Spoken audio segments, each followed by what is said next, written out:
हाय दोस्तों, नमस्कार। Welcome back to my YouTube channel. चलिए आज हम लोग देखने वाले हैं अध्याय 4 की जो प्रश्नावली 3 है उसका सवाल नंबर 19। ठीक है, ये देखने में बहुत ही ज़्यादा लंबा लग रहा है लेकिन नहीं है, बहुत ही आसानी से आप लोग कर पाओगे। ठीक है, सवाल को समझने की बस देरी है। देखिए यहाँ पे 200 लट्ठों, ठीक है, जो लकड़ी का जो गट्ठर होता है उसी को बोलते हैं। लट्ठों को इस तरह जमाया गया है कि सबसे नीचे वाली पंक्ति में 20 लट्ठे हैं, उसके ऊपर की पंक्ति में 19 और उसके ऊपर में 18, अर्थात क्रम से जा रहा है, श्रेणी के रूप में जा रहा है। उसके बाद आगे और बोला गया लट्ठों के रखे जाने तक चला।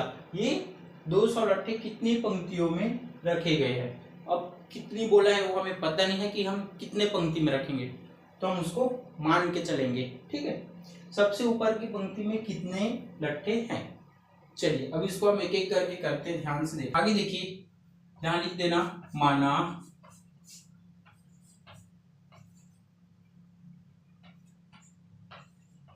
लट्ठों की n पंक्तियां है, n पंक्तियां है।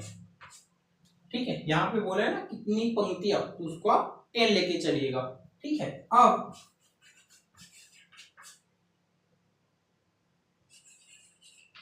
कुल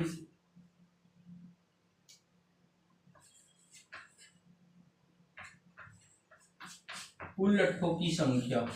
देखो, जब योगफल कुल शब्द आता है तो हम योगफल लेके चलते हैं, तो इस एक योगफल कौन दर्शाते हैं, एन से, तो इसका मान हो जाएगा यहाँ पे 200। ठीक है, क्योंकि यहाँ पे 20 बोलता हूँ, 200 लट्ठों को ये डायरेक्ट आपका योगफल होगा। अब जो श्रेणी बना उसको हम यहाँ बनाएंगे। ठीक, पहले आप इसको नोट कर लो, फिर हम आगे करते हैं। अब आगे देखिए, वहां पे क्या बोला गया था, पंक्तियों के बारे में बताए थे। ठीक है, अब प्रथम पंक्ति में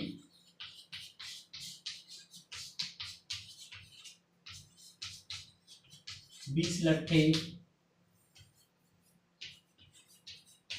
दूसरे पंक्ति में 19 लट्ठे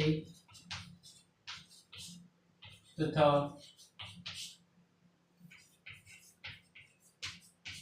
तीसरे पंक्ति में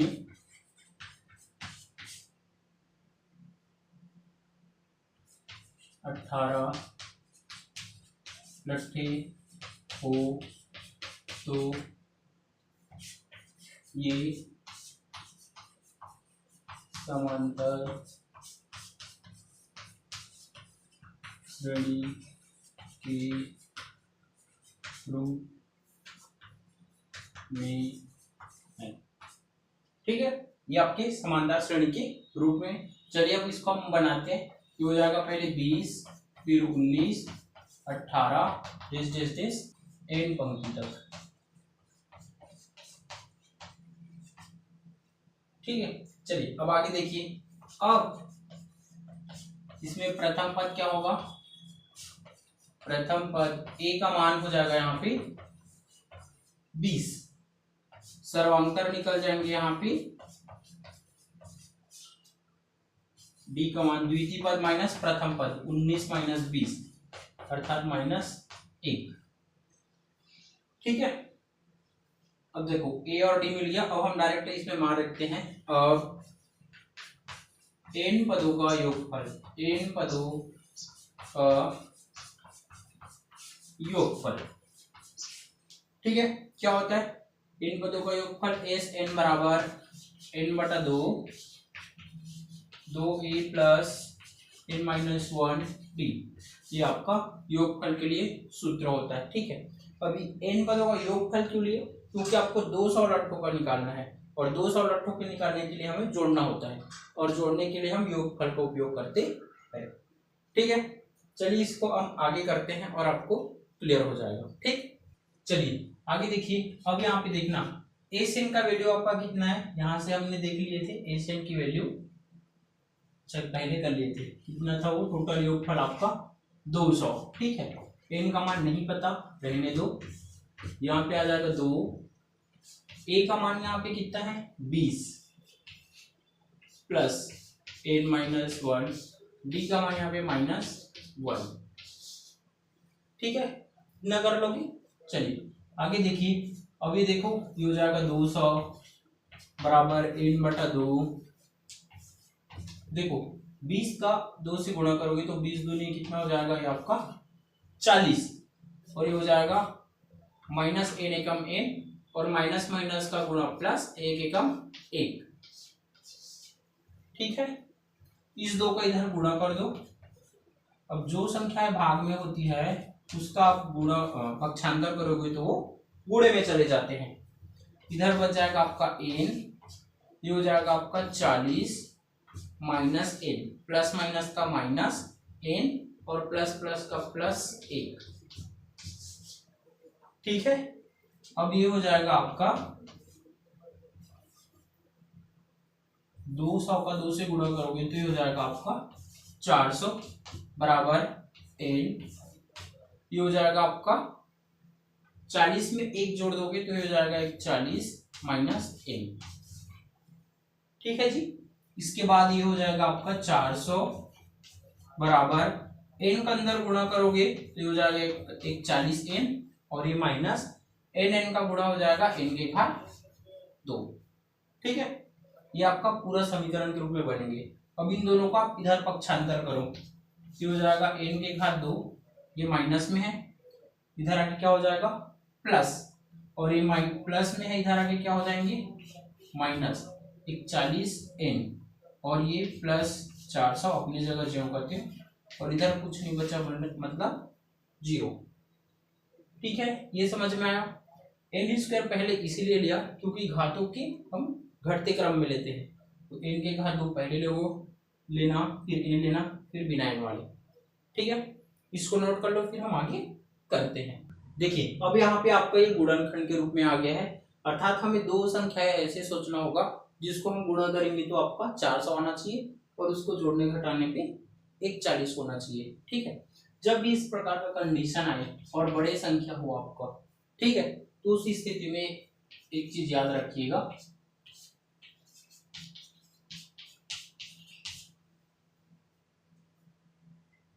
सीधा गुणनखंड को ही याद रखिएगा। ठीक है, ठीक लगा के रख लीजिएगा, इसमें ज्यादा फंसते हैं। छोटे सवाल रहते हैं तो आप आसानी से कर लेंगे, यदि बड़े सवाल है तो आप गुणनखंड टिक लगा के रख लीजिएगा, बहुत ही आसान होगा। ठीक है, और ये हो जाएगा आपका 400 बराबर 0। अब देखो 25 और 16 का आप गुणा करोगे तो आपको मिल जाएगा 400, और 25 और 16 को आप यदि जोड़ोगे तो आपको मिल जाएगा 140। ठीक है, चलिए आगे देखना, इनके घात 2 माइनस, ये हो जाएगा आपका 25n माइनस प्लस का माइनस 16n, और ये हो जाएगा यहाँ पे 400 बराबर में क्या मिला मुझे 0। ठीक है, इतना समझ में आया। चलिए आगे देखना, इन दोनों पदों में से हमें उभयनिष्ठ लेना है। उभयनिष्ठ मतलब ऐसे संख्या जो दोनों पदों में हो। ठीक है, तो यहाँ पे n निकल जाएगा, क्या बचा n-25। ठीक है, अब ये जो कोष्टक के अंदर है उसको इधर लिखो n-25।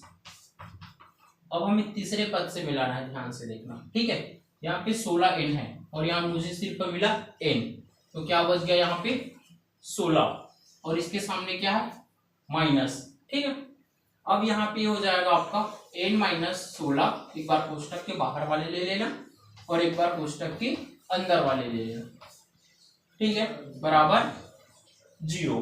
ठीक, अब इसको आप दोनों को अलग अलग कर दो, तो n-16 बराबर 0 या n-25 बराबर 0। ठीक है, यहाँ पे n बराबर माइनस का पक्षांतर क्या हो जाएगा प्लस, यहाँ पर भी या n बराबर 25। ठीक है, अर्थात यहाँ पे पंक्तियों की संख्या या तो 16 होगी या तो 25। ठीक है, इसमें पहचानते हैं कि या तो हम 16 पंक्ति में रख सकते हैं या तो 25 पंक्ति में। हम इसको एक एक करके देखते हैं। यहाँ लिख देना, यहाँ पंक्तियों की संख्या, पंक्तियों की संख्या 16 या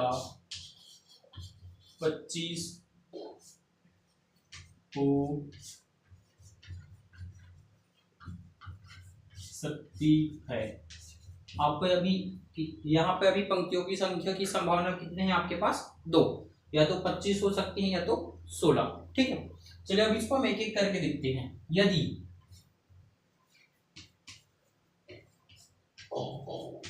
25 पंक्ति हो तो वो जो आपका एनवा पद निकालते हैं सेम उसी प्रकार निकालना। a प्लस ये हो जाएगा आपका 25 माइनस 1d। ये जो आपका एनवा पद निकालते हैं सेम वैसे निकालना। तो ये हो जाएगा आपका a, तो a हो जाएगा प्लस 25 में 1 घटाओगे तो आपके पास बचेंगे कितना? 24, और ये d का d। अब मान रख दो, a का मान हमें मिला था 20, ये हो जाएगा आपका 24, और d का मान मिला था -1, तो ये हो जाएगा आपका 20 प्लस माइनस का होता है माइनस, 24 एकम 24।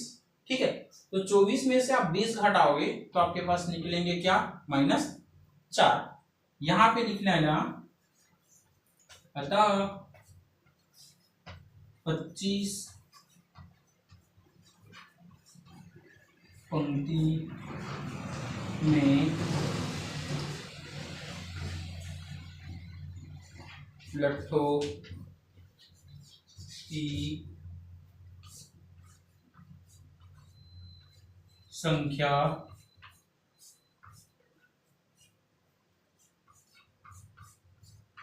ऋणात्मक प्राप्त हुआ जो कि संभव नहीं है, जो कि संभव नहीं है, ठीक है, क्योंकि ऋणात्मक मान आ ही नहीं सकते हैं। अब हम देखते हैं 16 पंक्ति में रख के। ठीक है, 16 पंक्ति में देखते हैं। यहाँ पे 16 पंक्ति में लट्ठों की संख्या, ये हो जाएगा आपका a प्लस 16 माइनस 1d। ठीक है, जैसे उसमें किए थे सेम वैसे ही है। ये हो जाएगा आपका a प्लस 15d। ये हो जाएगा आपका a का मान 20 प्लस 15, d का मान -1। ठीक है, तो यहाँ पे हो जाएगा आपका 20 प्लस माइनस का माइनस, 15 एकम 15, अर्थात 20 में से 15 घटाओगे तो आपके पास क्या मिलेंगे? 5। ठीक है, अब यहां पे देखना, फिर यहां लिखना अतः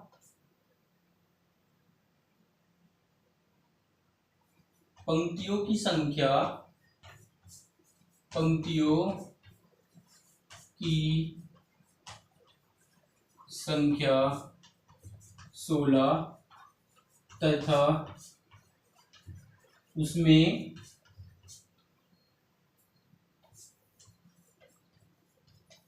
लट्ठों की संख्या 5 प्राप्त होंगे और यह स्वीकार्य होगा क्योंकि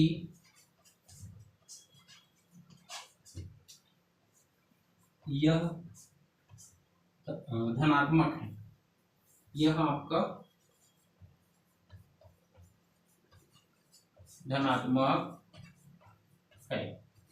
ठीक है, ये हो जाएगा आपका फाइनल आंसर।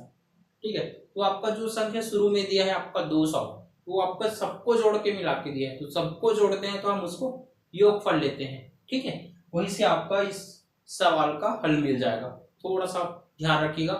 एक जगह और आप थोड़ा सा ध्यान रखिएगा, जब समीकरण बनता है तो उसका जो गुणनखंड है, क्योंकि बड़े बड़े संख्या है तो आप सीधा उसको कहीं पे टिक लगा के रखिएगा, आपके पुस्तक में हो चाहे कॉपी में, उसमें आएगा आपका 16 और 25, ठीक है, ताकि आपको सवाल बनाते समय कोई दिक्कत ना हो।